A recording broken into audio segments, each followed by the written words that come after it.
നമസ്കാരം. ഞാൻ കിടയൂർ അജിത്ത്. ദേശചരിത്രം എന്ന പങ്ക്തിയിൽ ഇന്ന് ഞാൻ അവതരിപ്പിക്കുന്നത് പൊന്നമ്പി എന്ന പ്രദേശത്തിൻ്റെ നാമലബ്ധിയെക്കുറിച്ചാണ്. തിരുവനന്തപുരം ജില്ലയിൽ നെയ്യാറ്റിൻകര താലൂക്കിൽ വെള്ളറട വില്ലേജിൽ പൊന്നമ്പി എന്ന പ്രദേശം സ്ഥിതി ചെയ്യുന്നു. വെള്ളറടയുടെ ജൈനബന്ധത്തിന് അവശേഷിക്കുന്ന തെളിവുകളിലൊന്നാണ് പൊന്നമ്പി എന്ന സ്ഥലനാമം. പൊന്നൻ ജൈനദേവനാണ്. ബുദ്ധദേവനെ പൊന്നൈർ നാഥൻ എന്നും ജൈനദേവനെ പൊന്നൈർ കോൻ എന്നും വിളിച്ചിരുന്നു.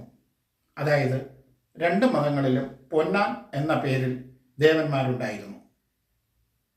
അംബിക ജൈനരുടെ പ്രധാന ദേവതയാണ്. ജൈന യക്ഷിയാണ് അംബിക. അംബിക പ്രതിഷ്ഠകൾ പലതും പിൽക്കാലത്ത് മായാഭഗവതിയായി എന്നത് ചരിത്രം. പൊന്നൻ്റെയും അംബികയുടെയും പ്രതിഷ്ഠയുള്ള ക്ഷേത്രം സ്ഥിതി ചെയ്തിരുന്ന സ്ഥലമാണ് പൊന്നമ്പി എന്ന പേരിൽ അറിയപ്പെട്ടത്. ഇന്ന് കല്ലറത്തോട്ടം എന്നറിയപ്പെടുന്ന പ്രദേശത്താണ് പൊന്നമ്പി ക്ഷേത്രം സ്ഥിതി ചെയ്തിരുന്നത്. കല്ലറ എന്ന വാക്കിനർത്ഥവും ജൈനക്ഷേത്രം എന്നാണ്. ഇപ്പോൾ ഇവിടെ ഒരു ചെറിയ ക്ഷേത്രമുണ്ട്. മന്ത്രമൂർത്തി, മഹാലക്ഷ്മി, മാടൻ, മറുത എന്നിവയൊക്കെയാണ് ഇവിടത്തെ ആരാധനാമൂർത്തികൾ. കല്ലറത്തോട്ടത്തോട് ചേർന്ന് കിടക്കുന്ന ഏലയാണ് നല്ലിക്കുഴി ഏല.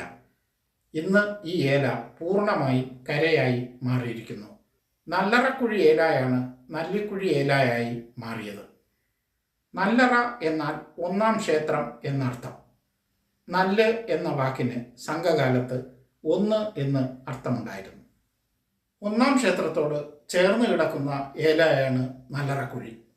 അറ നശിച്ചതോടെ നല്ലറക്കുഴി നല്ലിക്കുഴിയായി മാറി. വിശാലമായ വെള്ളറട ഏലായുടെ നടുഭാഗമായി വരുന്ന പ്രദേശമാണ് നല്ലിക്കുഴി. ഒരു ഏലായുടെ നടുഭാഗമായി വരുന്ന പ്രദേശം ഒന്നാം ഏല ആകാനുള്ള സാധ്യത തീരെയില്ല. അപ്പോൾ പിന്നെ നല്ലറക്കുഴിയാണ് നല്ലിക്കുഴിയായി മാറിയത് എന്നതിന് മറ്റൊരു തെളിവിൻ്റെ ആവശ്യവുമില്ല.